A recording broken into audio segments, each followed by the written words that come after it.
그리스도의 사랑이 우리를 강권하시는도다. 우리가 생각하건대 한 사람이 모든 사람을 대신하여 죽었은즉 모든 사람이 죽은 것이라. 그가 모든 사람을 대신하여 죽으심은 살아있는 자들로 하여금 다시는 그들 자신을 위하여 살지 않고 오직 그들을 대신하여 죽었다가 다시 살아나신 이를 위하여 살게 하려 함이라. 그러므로 우리가 이제부터는 어떤 사람도 육신을 따라 알지 아니하노라. 비록 우리가 그리스도도 육신을 따라 알았으나 이제부터는 그같이 알지 아니하노라. 그런즉 누구든지 그리스도 안에 있으면 새로운 피조물이라. 이전 것은 지나갔으니 보라 새 것이 되었도다. 모든 것이 하나님께로서 났으며 그가 그리스도로 말미암아 우리를 자기와 화목하게 하시고 또 우리에게 화목하게 하는 직분을 주셨으니 곧 하나님께서 그리스도 안에 계시사 세상을 자기와 화목하게 하시며 그들의 죄를 그들에게 돌리지 아니하시고 화목하게 하는 말씀을 우리에게 부탁하셨느니라.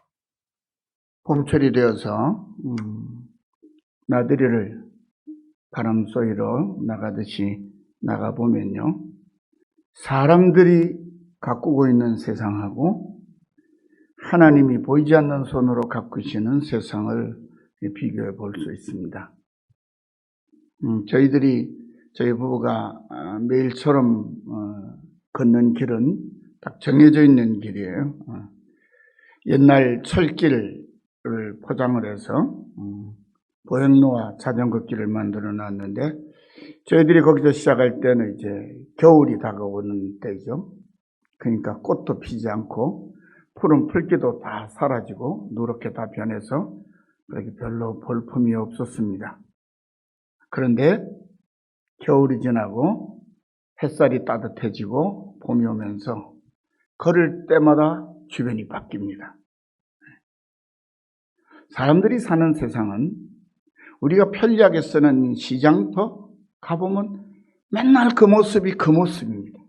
사람들의 그냥 목소리, 또 가끔 가다가 다투는 소리, 그런 것들, 조화가 없는, 어떻게 보면 좀 싸운다고 표현해야 될까요?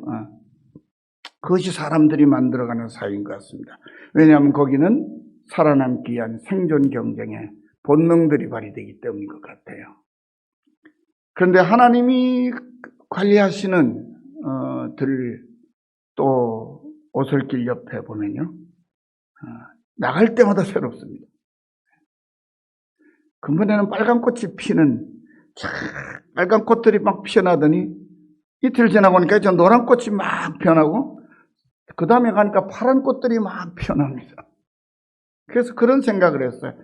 저희 사람 같이 걸으면서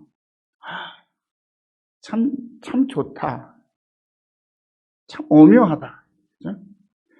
잎만 올라오는 게 아니고 각기 다른 모양의 이파리들이 올라오고 각기 다른 꽃 모양, 각기 다른 색깔들로 꽃들이 피어납니다.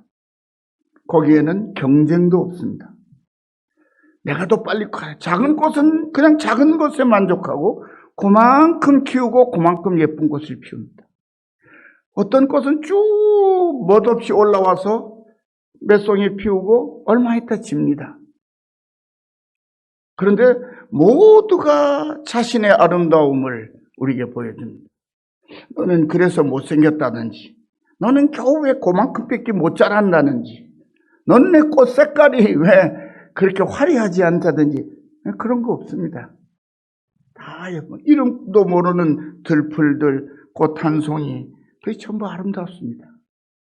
그래서 하나님이 배후에서 당신의 숨결을 보내놓으시고 손으로 만지시는 것은 평화롭습니다.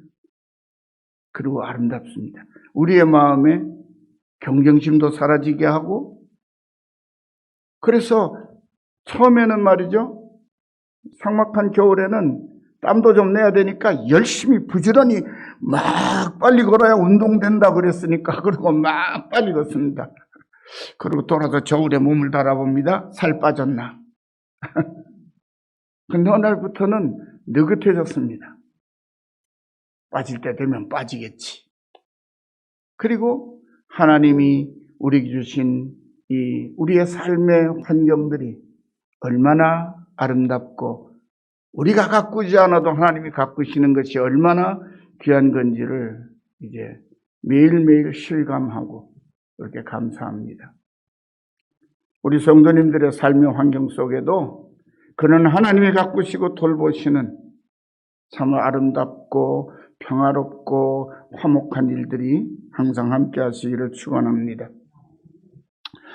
오늘 18절 말씀에 보면은 하나님께서 우리의 믿음의 자녀들에게 화목하게 하는 직분을 주셨다고 그렇게 말씀하고 있습니다. 세계의 평화도 가족의 화목에서부터 출발하는 것입니다. 가까이 어울려 사는 사람들 사이에 화목, 화평이 없으면 나라도 세계도 평화가 없습니다. 어떤 큰 평화가 주어져서 그 평화가 우리 사회로, 가정으로, 우리 개개인으로 들어오는 게 아니고 내 안에 있는 평화가 우리 가족들 사이의 화목함이 하나, 둘 모여서 세상의 화평을 만들어내는 것입니다. 그런데 왜 우리 세상은 이렇게 화평이 없을까요? 화평을 이루는 것은 다른 사람의 책임인 줄 알기 때문입니다. 나는 잘 하려고 하는데 너 때문에가 안 돼. 이런 마음들이 우리들에게 있습니다.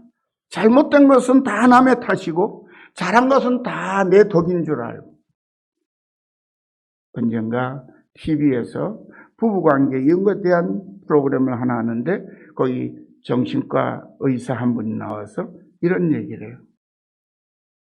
너 때문에, 내 덕분에 그런 생각들을 뒤집어서 네 덕분에, 나 때문에 그렇게 바꿀 수만 있다면 부부간의 사랑과 화목은 저절로 생기는 거죠. 잘못된 것은 나 때문이고 잘한 것은 당신 덕분이다. 이렇게 생각하는 것이 가정의 평화, 부부의 평화를 이루는 제일 좋은 방법이라는 거예요. 이 말씀은 성경에도 나오는 말씀입니다. 성경이 가르치는 말씀이 그 말씀입니다. 하나님이 하시고자 하시는 일도 바로 그것이었습니다. 인간이 하나님께 죄를 지음으로 말미암아 평화가 깨어졌습니다. 전쟁이 일어났습니다. 하나님의 형상대로 지음을 받은 사람이 통치하는 세상이 사람의 통치를 받기를 거절하고 짐승은 사나워졌으며 땅은 황폐해졌고 우리 사람들의 마음에도 서로 어울려 서로 존중하고 살겠다는 것보다도 내가 잘 되기 위해서는 네가 좀 죽어줘야 되겠다. 그런 생각들이 우리의 마음을 지배하고 있습니다. 그것을 가리켜 우리는 죄라 그렇게 말합니다. 사랑하는 성도 여러분, 저는 요즘에 TV에 뉴스를 잘 안 봅니다. 뉴스 채널 보다가 뉴스가 나오면 다른 데로 돌립니다. 왜 그럴까요? 우리는 TV에서 나오는 뉴스를 통해서 매일 우리 사회가 얼마나 부정적이고 답답한 세상인지를 확인하면서 살고 있습니다. 그래서 우리의 미래인 젊은이들은 이 살벌한 세상에 첫 발을 내딛기가 불안하고 두렵다고 합니다. 함께 어울려 살아가는 우리의 이웃과 친구가 나의 생존을 위해서 반드시 싸워 굴복시키고 이겨야만 하는 적이나 경쟁자로만 생각이 된다면 이보다 슬프고 속상한 일이 없는데 실제 우리 사회는 그렇습니다. 하지만 일찍부터 우리 사회에 기득권을 쥐고 지도층이라고 하는 그런 분들은 그런 끔찍한 생존의 경쟁을 우리가 아끼고 사랑하는 자녀들과 젊은이들에게 끊임없이 강요하고 있는 것이 우리 사회의 모습이고 이 세상의 모습입니다. 그리고 이러한 억지는 앞서 있는 지도층들뿐만 아니라 서로 도우며 함께 어울려 살아가야 하는 우리 사회의 모든 사람들 전반에 이미 만연되어 있습니다. 그런데 정말 속상하고 안타까운 것은 이렇게 질식할 것처럼 답답한 이 사회에 한 줄기 희망의 숨결을 불어넣어줄 사명을 받은 교회와 교회의 지도자들까지도 성공이라고 하는 이름을 빌려서 오히려 갈등과 분쟁과 생존 경쟁이라는 수렁으로 성도들을 밀어넣고 있다는 우리의 현실입니다. 그래서 이 시간에는 우리 사회에 만연되어 있고 교회까지도 깊숙이 만연되어 있는 이 심각한 갈등과 분쟁에 대하여 우리 그리스도인들은 어떤 판단을 하고 어떻게 대처해야 하는지, 하나님의 말씀은 어떻게 가르치고 있는지에 대한 말씀을 통해서 그 지혜를 얻고자 합니다. 먼저 오늘 본문 14절 15절에 나오는 말씀은 우리를 대신하여 죽으시고 살아나신 분이 있는데 그분이 예수님이라고 증언합니다. 사랑하는 성도 여러분, 사도 요한은 우리를 향한 아버지 하나님의 사랑을 이렇게 전합니다. 요한일서 4장 9절에 10절 말씀입니다. 하나님의 사랑이 우리에게 이렇게 나타난 바 되었으니 하나님이 자기의 독생자를 세상에 보내심은 그로 말미암아 우리를 살리려 하심이라. 사랑은 여기 있으니 우리가 하나님을 사랑한 것이 아니요 하나님이 우리를 사랑하사 우리 죄를 속하기 위하여 화목제물로 그 아들을 보내셨습니다. 우리 죄를 속하기 위하여, 우리를 살리시기 위하여 하나님은 그 아들을 세상에 보내어서 그 생명을 거두게 하셨습니다. 바로 한 주간 전에 우리는 아버지 하나님의 그 사랑으로 우리를 찾아오신 예수님께서 우리의 죄와 허물을 대신하여 고난을 받으시고 십자가에 못 박혀 죽으신 고난주간을 지켰습니다. 그리고 바로 이어서 지난 주일에 우리에게 영원한 생명의 부활을 주시려고 주님께서 사망과 무덤의 권세를 친히 깨뜨리시고 다시 살아나신 부활절을 은혜롭게 지켰습니다. 우리 예수님의 십자가와 부활은 우리의 부활과 우리의 영생을 위해 당신께서 친히 이루어 놓으신 하나님의 가장 귀한 선물입니다. 성도 여러분, 바울 사도는 우리가 받은 그 복된 선물에 대하여 오늘 본문 14절에서 이렇게 선포합니다. 그리스도의 사랑이 우리를 강권하시는도다. 우리가 생각하건대 한 사람이 모든 사람을 대신하여 죽었은즉 모든 사람이 죽은 것이라. 그리스도의 십자가와 함께 우리의 모든 죄도 죽었습니다. 그리고 바로 이어서 주님께서 왜 그렇게 죽으셨는지를 가르쳐 줍니다. 15절입니다. 그가 모든 사람을 대신하여 죽으심은 살아있는 자들로 하여금 다시는 그들 자신을 위하여 살지 않고 오직 그들을 대신하여 죽었다가 다시 살아나신을 위하여 살게 하려 하심이라. 이 말씀을 우리에게 직접 한번 끌어대 봅시다. 그가 우리를 대신하여 죽으심은 우리로 하여금 다시는 우리 자신을 위하여 살지 않고 오직 나를 대신하여 죽었다가 다시 살아나시는 이를 위하여 살게 하려 하십니다. 그렇습니다. 또 사도 베드로는 예수님의 죽으심과 부활을 통해서 우리가 받은 이 은혜롭고 거룩한 신분에 대하여 베드로전서 2장 24절에서 25절에 이렇게 가르칩니다. 친히 나무에 달려 그 몸으로 우리 죄를 담당하셨으니 이는 우리로 죄에 대하여 죽고 의에 대하여 살게 하려 하심이라. 그가 채찍에 맞음으로 너희는 나음을 얻었나니 너희가 전에는 양과 같이 길을 잃었더니 이제는 너희 영혼의 목자와 감독 되신 이에게 돌아왔느니라. 우리는 주님의 은혜를 입어서 하나님의 아들, 딸들로 다시 태어났습니다. 그러므로 우리는 모두가 예수님께서 우리의 죄를 대신하여 죽으시고 우리의 의를 위하여 살아나신 것처럼 바로 그렇게 이 세대의 세상과 세상 사람들에게 예수 안에 있는 참 소망과 화평의 소식을 전하며 영원한 생명의 빛을 비추는 참 그리스도인으로 살아가야 하는 것입니다. 두 번째로 오늘 본문은 우리는 예수 그리스도 안에 있는 새로운 피조물이라고 선포합니다. 사랑하는 성도 여러분, 바울 사도는 주님의 십자가와 부활을 통해서 이전과는 전혀 다른 새롭고도 거룩한 신분을 얻은 우리들이 주님께서 맡기신 본분을 이루기 위하여 어떠한 사람이 되어야 하는지에 대한 말씀을 계속 이어갑니다. 16절, 17절입니다. 그러므로 이제부터는 예수 안에서 거듭난 하나님의 자녀가 된 이제부터는 어떤 사람도 육신을 따라 알지 아니하노라. 비록 우리가 그리스도도 육신을 따라 알았으나 이제부터는 그같이 알지 아니하노라. 그런즉 누구든지 그리스도 안에 있으면 새로운 피조물이라. 이전 것을 지나갔으니 보라 새 것이 되었도다. 사랑하는 성도 여러분, 바울도 그 이름이 사울이었던 때가 있습니다.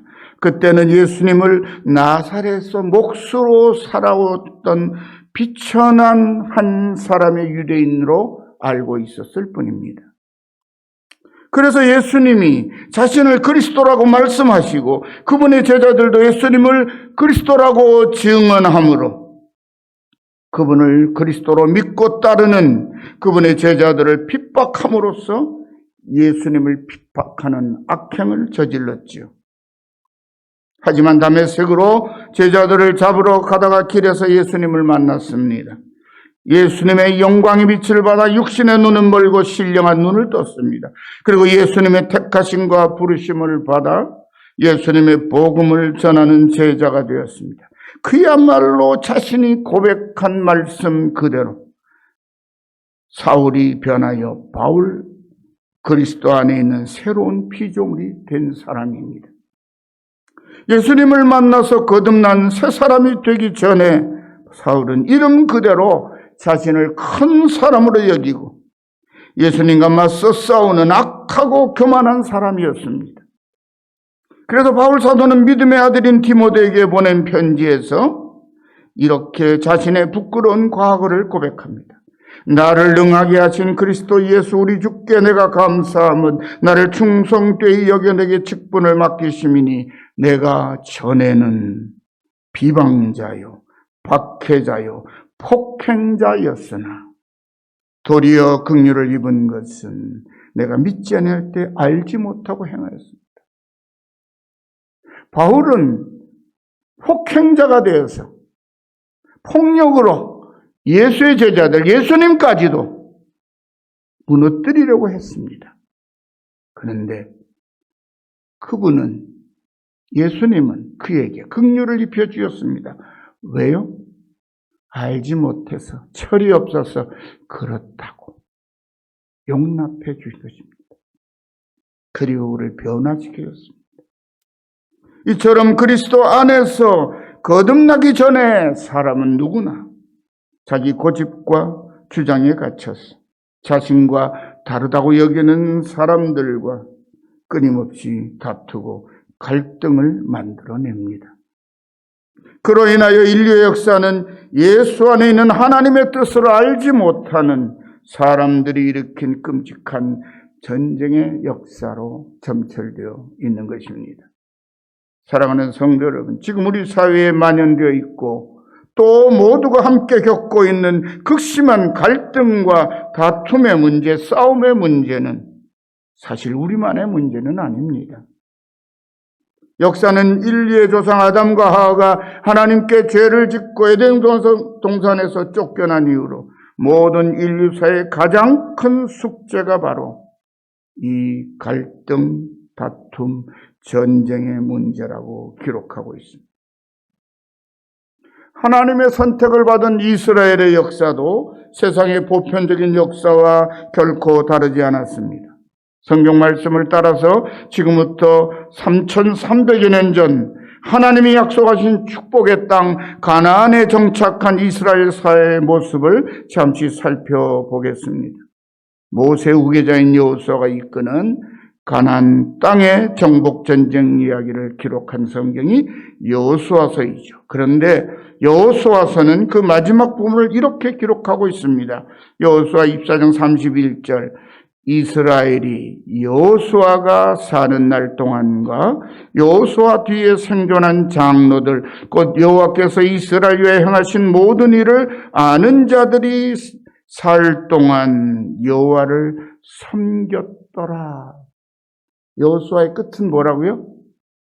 여호수아와 여호수아처럼 하나님과 동행한 경험들을 가지고 있는 지도자들이 살아있는 동안에는 하나님을 섬겼더라. 누가요? 이스라엘이. 그런데요, 믿음의 지도자들이 이끄는 동안 이스라엘은 하나님을 잘 섬겼다는 것입니다. 그런데 바로 이어지는 사사기는 그 말씀을 2장 7절에 한 번 더 언급하고는 놀랍게도 이스라엘의 암울하고 부끄러운 역사가 어떻게 시작되었는지를 기록하고 있습니다. 사사기 2장 10절에 보면 그 세대의 사람도 다 그 조상들에게 돌아갔고 그 후에 일어난 다른 세대는 여호와를 알지 못하며 여호와께서 이스라엘 위하여 행하신 일도 알지 못하였더라. 믿음의 세대가 저물고 나니까 믿음의 기업을 이어받지 못해서 그들의 주인이시고 그들의 왕이신 하나님을 알지 못했다는 거예요. 하나님 모르고 산다는 거예요. 그래서 사사기가 시작되었다는 거예요. 여러분, 가나안 땅을 여호수아가 이끄는 군대가 파죽지세로 정복하고 가나안 7족들이 철병거와 철제 무기들을 가지고 있었지만 농기구나 있고 짝대기나 들고 있었던 이스라엘이 그 단련된 군대들을 7족의 군대들을 초토화시키고 정복했어요. 어떻게 해요? 하나님이 함께 하심으로. 그런데 하나님 잃어버렸어요. 하나님을 몰라요. 하나님의 선민이라고 하면서 하나님 모르는 거예요. 여러분, 오늘 우리 성도들 한국 교회의 모습이 어떤가요? 저는 오늘 새로운 세대들을 보면서 두려움이 있어요. 우리의 이전 세대들을 돌아보면요, 정말 믿음들이 그렇게 훌륭할 수 없었어요. 오늘의 저 같은 사람들이 믿음을 가지고 있는 가장 큰 이유는 그분들로부터 하나님과 함께하는 믿음이 무엇인지를 보고 듣고 가르침을 받아 배우면서 배우는 가운데 하나님이 나와 함께 하신다는 사실을 믿고 그 믿음을 지켜온 결과입니다.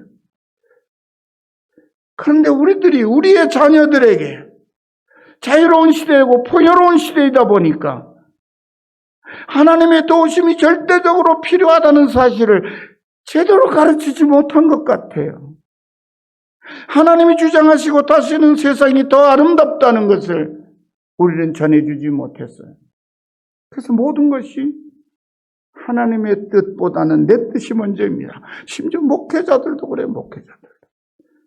정말 저는 너무나 많은 목사님들이 하나님 뜻보다는 자기 뜻을 앞세우는 분을 너무 많이 봤어요. 하나님의 종이라 그러면서 주인 대신 그분의 뜻보다는 내 야망이, 내 포부가, 내가 바라는 것이 항상 앞서요. 그 결과가요, 한국교회가 지금 많이 혼란스러운 것이, 많은 목회자들이 웅장한 건물을 짓고 뭔가를 제대로 갖춰놓고 시스템을 교육하는 과정을 다양한 프로그램들을 동원하면 교회가 부흥할 생각했어요. 한때는 그것이 부흥하는 것인 줄 알았어요. 그런데 이제는 그렇게 거창하게 만들어 놓은 것을 어떻게 지금 다루어야 할지 몰라 쩔쩔매고 있는 모습입니다. 사사기 시대와 너무나 닮았습니다. 이 암울하고 부끄러운 시대의 이스라엘 사회의 실제 모습을 가리켜서 사사기 17장 6절은 이렇게 증언합니다. 그때가 언제요? 하나님을 모르고 사는 그때는 이스라엘의 왕이 없으므로, 본래 왕정제도가 아니었죠. 그럼 이스라엘의 왕은 누구죠? 이스라엘 왕 하나님이 계시기 때문에 이스라엘은 왕이 필요치 않은 나라예요. 왕이신 분의 명령 따라 움직이는 나라가 이스라엘인가요? 근데 왕이 없어요. 왕이 계신데 왕이 없대요. 사람들의 마음속에 하나님이 왕으로 믿어지지가 않으니까 왕이 없는 거예요. 왕이 없으니까 어떻게 해요? 사람마다 자기 소견에 옳은 대로 행해야 돼. 제멋대로 살았다는 거예요. 이 말씀은 사사기 21장 25절 마지막 박절 한 번 더 반복됩니다. 그때 이스라엘의 왕이 없으므로 사람이 자기 소견에 옳은 대로 제멋대로 행하였더라. 이게 맞는 말이에요. 하나님의 은혜로 적과 꾸려는 약속의 땅을 차지했지만 바로 그 은혜로우신 하나님을 향한 믿음을 잃어버렸으므로 이스라엘 혼란스럽고 암울하고 부끄러운 역사가 시작되었다는 것입니다. 이스라엘은 가나안 땅을 차지하고 있던 이방인들과 싸우느라고 정신이 팔려서 자신들을 애굽에서 해방시키시고 약속의 땅 가나안으로 인도하시고 승리를 안겨주신 자기들의 왕이신 여호와 하나님은 잃어버렸습니다. 그러므로 하나님께서도 그들을 잠시 동안 내버려 두셨습니다. 저는 어릴 적에 오남매 중에서 어머니를 제법 힘들게 한 아들이었던 것 같아요. 그런데 어머니 회초리나 꾸지람은 별로 겁이 안 나는데요. 제일 무서운 게 뭔지 압니까? 그러면 네 맘대로 하란 말이에요. 어린 나이에 어머니 입에서 그러면 네 맘대로 해. 그러면 그게 제일 무서운 말이었다니까. 여러분 어떠세요? 네 맘대로 해. 그러면 야 신났다. 내 맘대로 한다. 그게 잘 됩니까? 조금이라도 어머니를 생각하고 조금이라도 양심이 있으면 그 말이 얼마나 두려운 말씀인지를 알아야 되잖아요. 근데 하나님께서 내버려 두니까 이스라엘이 신났다요. 자기 마음대로 하는 거예요. 그래서 여러분 사사기 읽어봐요. 진짜 엉망진창입니다. 레위인은 성직자인데 첩을 두어요. 첩이 도망갔어요. 첩 찾으러 갑니다. 잘 데리고 옵니까? 못 데리고 옵니까? 중간에 죽어버려요. 그 첩이 죽도록 만든 사람 누구예요? 아주 못된 사람들이죠. 그들도 하나님을 섬기던 이스라엘 사람들이에요. 그런데 더 웃기는 건요, 이 레위인이 돌아와서 자기 첩이 죽었다는 거, 부끄러움이 없어서 그래요. 그 자기 첩의 몸을 12조각을 내가지고 12지파에 보내서 이런 내가 억울하고 분통 터진을 당했다. 그래가지고 전쟁 벌어져요. 그래서 베냐민 지파 하나가 몰락할 지경이 되어버려요. 자기네들끼리 싸워가지고. 여러분 제일 먼저 누가 벌 받아야 돼요?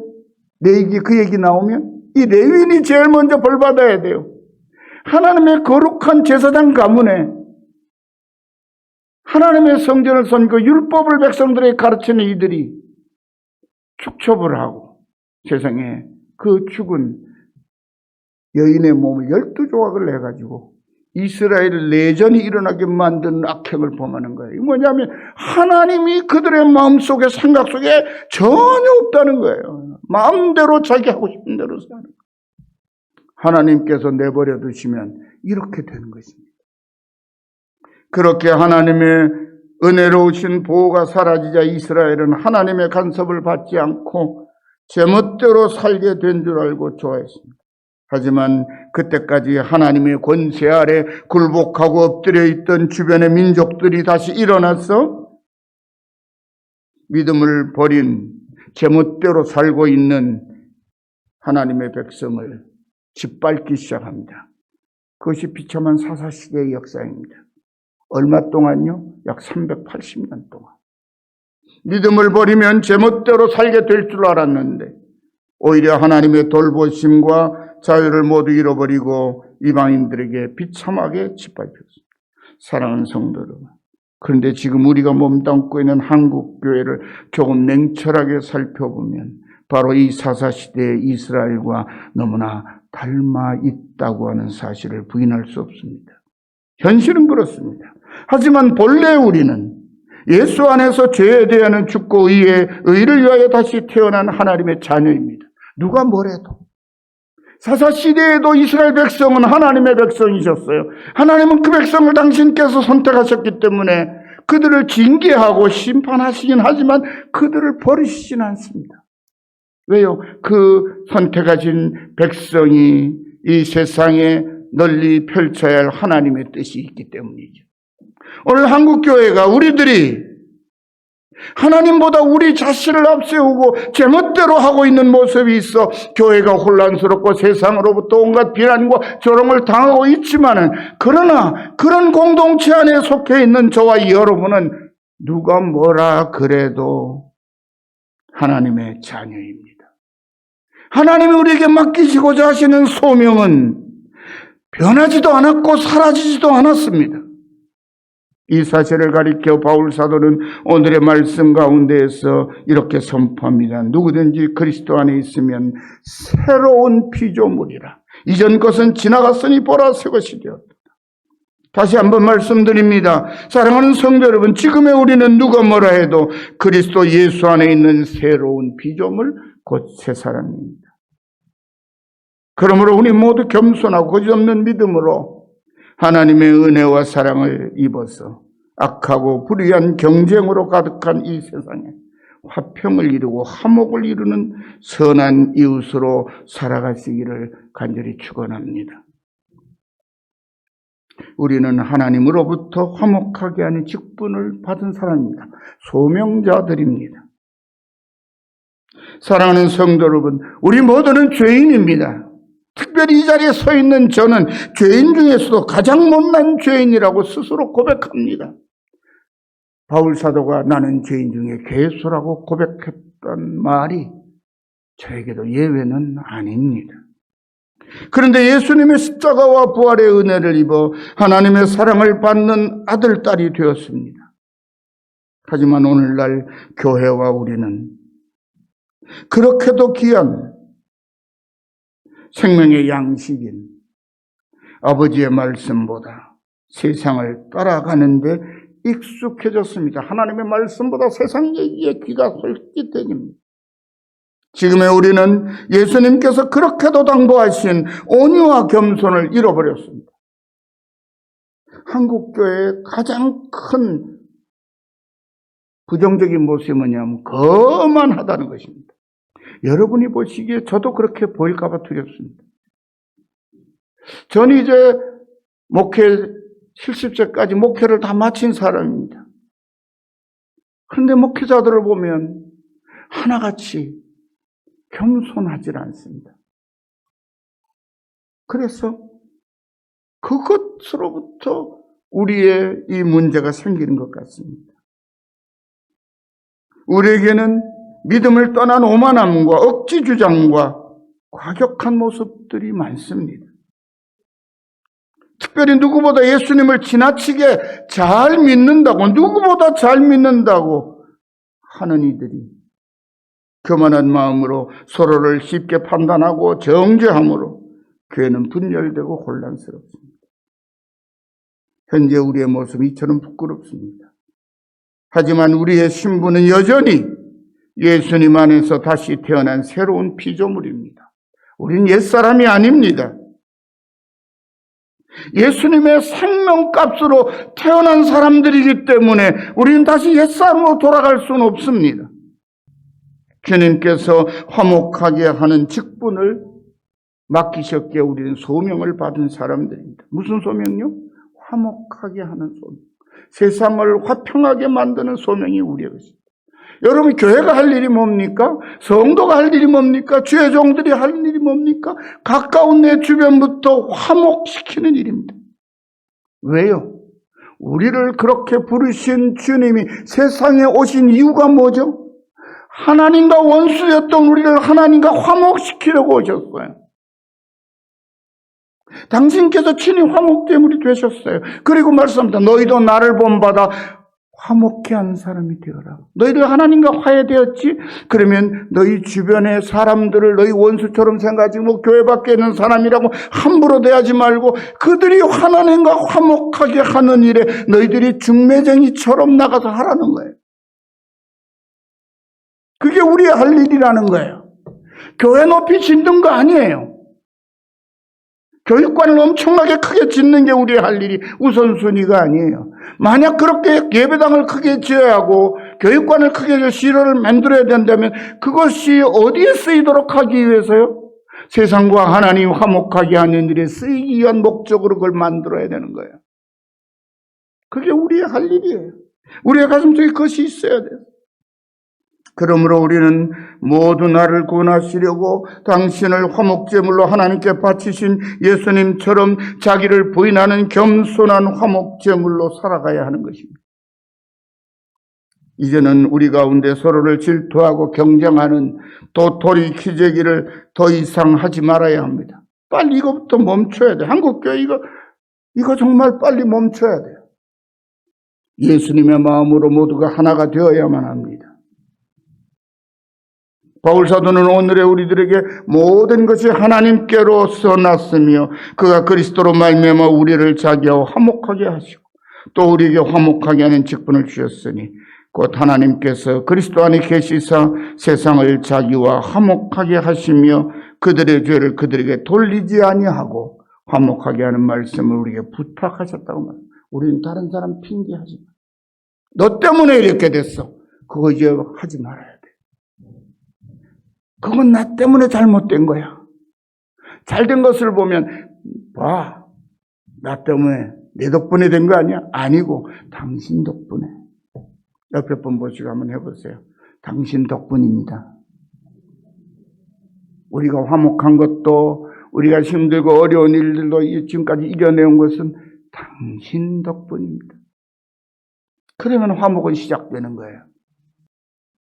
바울 사도가 그리스도 안에 있는 새로운 피조물이라고 말하는 말씀이나 우리가 예수님을 통해서 화목의 자녀들로 다시 태어났다는 말씀이나 그리고 화목해 하라는 명령을 받았다는 말은 동일한 말씀의 다른 표현입니다. 바울 사도는 우리에게 로마서 12장 1절 2절에 잘하는 말씀이죠. 이렇게 말씀합니다.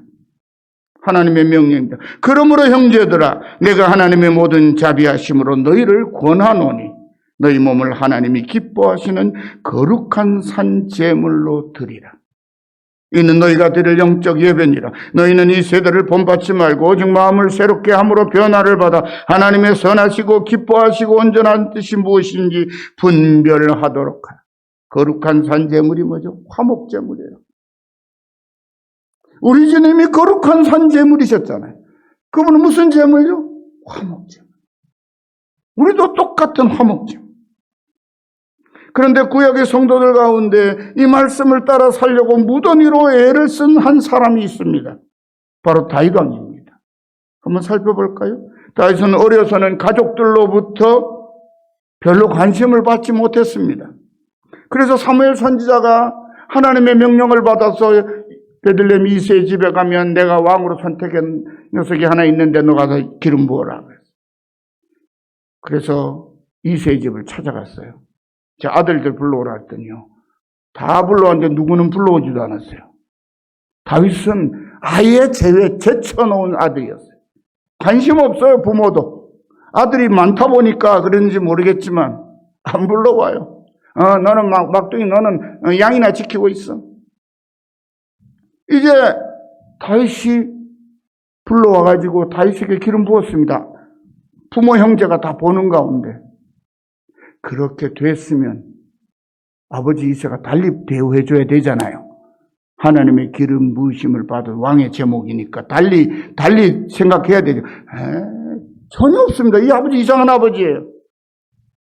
다윗은 그냥 잔심부름꾼이에요. 블레셋과의 전투에 아들들이 참여하니까 뭐 보따리 싸가지고 가서 형 잘 있나 보고 빼먹지 말고 잘 알아가지고 오나.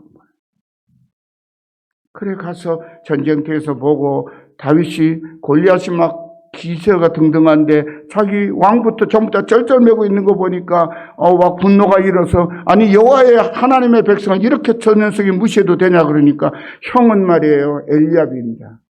자기가 아닌 동생이 기름 부음 받은데 식임이 있었는지 막 핀잔 주고 면박 주고 너 교만하고 악하고 못된 놈이라고 막 쏘아붙입니다. 그걸 극복하고 골리앗과 한판 붙어가지고 골리앗을 죽였어요. 그리고 승리를 안겼습니다. 블레셋을 무너뜨렸어요. 그랬는데 가장 고마워야 될 사람이 누구죠? 사울왕이잖아요. 근데 이 사울왕이 그때부터 다윗을 죽이려고 쫓아다닙니다. 평생을. 자그마치 약 13년 동안.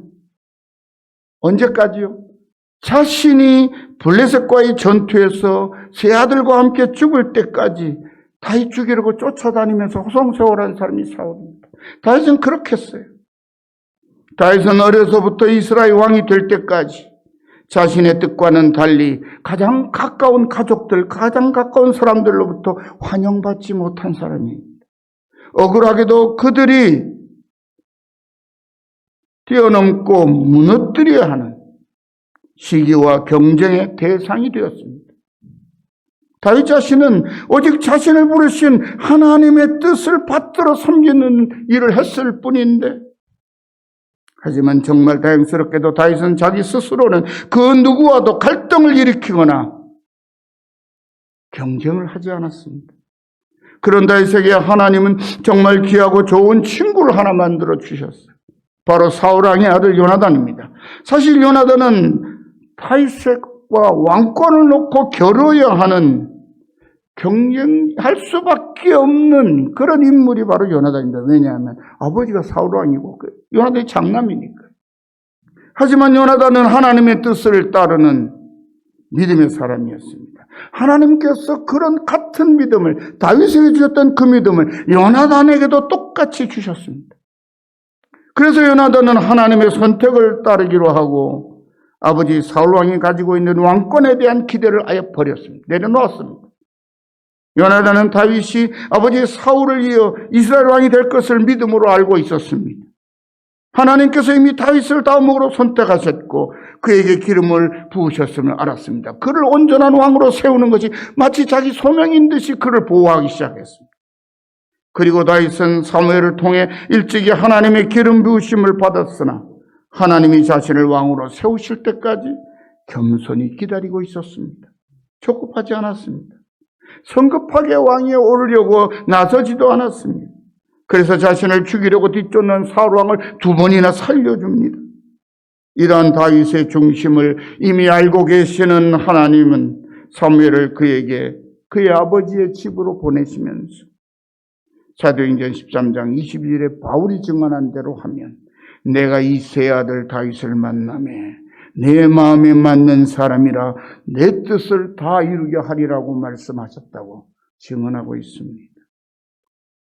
사랑하는 성도 여러분, 예수님은 사랑하는 제자들에게 화평하게 하는 자는 복이 있나니 그들이 하나님의 아들이라 일컬음을 받을 것이라고 말씀하셨습니다. 그리고 바울 사도는 오늘의 말씀에서 누구든지 그리스도 예수 안에 있으면 새로운 피조물이라고 선포하고 또 우리에게 화목하게 하는 직분을 주셨다고 가르칩니다.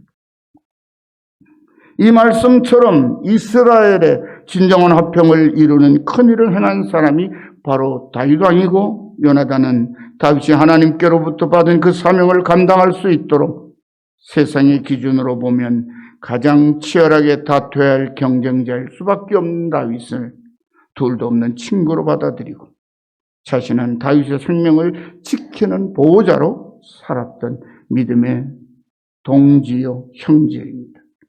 이 두 사람이야말로 예수님이 말씀하신 화평케 하는 자, 바로 복되고 진정한 하나님의 아들들입니다. 사랑하는 성도 여러분, 베드로전서 2장 9절에 보면 베드로가 이렇게 증언합니다.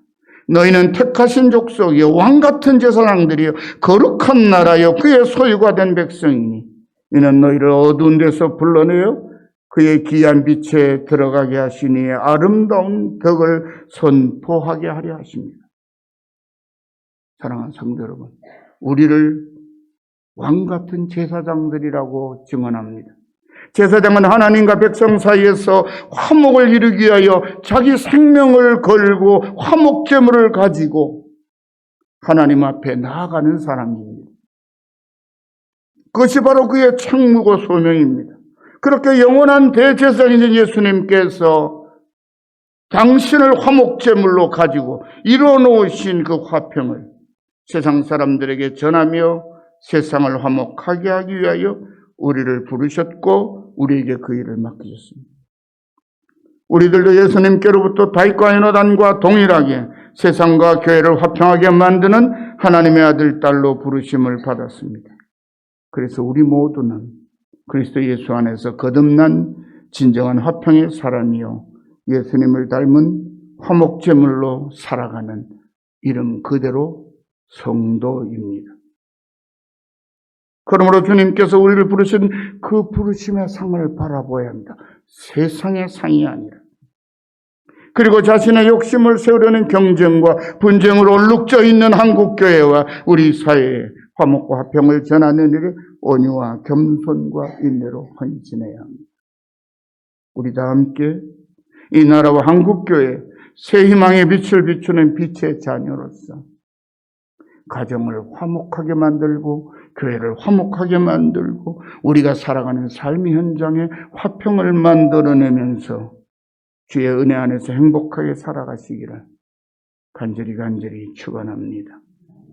기도합시다. 하나님 감사합니다. 하나님과 원수였던 우리를 하나님의 자녀로 삼으시기 위하여 친히 화목제물이 되사 우리의 모든 죄를 대신하여 십자가 지시고 못 박혀 죽으시고 또한 우리를 영원한 생명의 나라로 이끄시기 위하여 사망과 무덤의 권세를 깨뜨리시고 부활하셔서 우리의 산 소망이 되어 아무든지 나를 따라오려거든 자기를 부인하고 자기 십자가를 지고 나를 쫓을 것이니라 말씀하셨사오니 우리도 그 말씀 그대로 주님의 마음을 온유함과 겸손한 마음을 우리 마음에 품고 세상 가운데 치열하게 다투는 자가 아니라 주님처럼 나를 내려놓고 화평을 이루고 화목을 이루는 하나님의 새로운 피조물로 살아가게 하옵소서. 그리함으로 우리의 삶의 자리자리마다 주의 화평케 하시는 은혜가 충만하게 하옵소서. 예수님의 이름으로 간절히 기도드리옵나이다. 아멘.